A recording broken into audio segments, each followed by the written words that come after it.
इस तस्वीर को गौर से देखिए। रेड सर्कल में जो शख्स बाबा साहब के लिए चाय लेकर खड़ा है उनका नाम है BN राव। और अब ये ट्वीट पढ़िए। ये शख्स है लखन मीना, जो लिखता है कि BN राव एक मामूली क्लर्क था।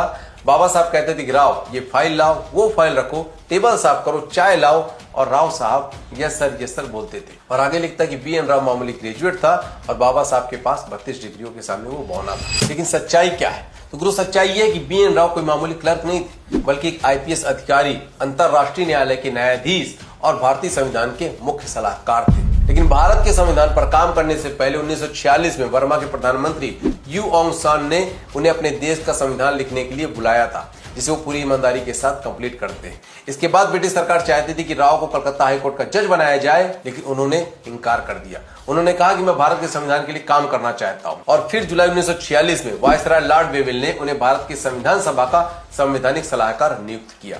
और जानते हो, उन्होंने इस पद के लिए सैलरी तक लेने से मना कर दिया।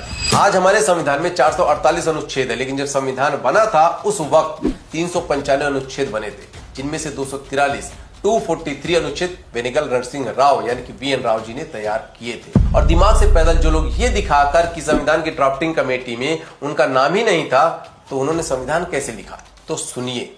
जैसे कोई इंजीनियर इमारत बनाने से पहले उसका ब्लूप्रिंट तैयार करता है, वैसे ही उन्होंने संविधान बनाने के लिए एक ड्राफ्ट तैयार किया था, जिस पर बाबा साहब के प्रारूप समिति के 7 मेंबर्स और संविधान सभा के 299 मेंबर्स मिलकर चर्चा, बहस और संशोधन करते हैं।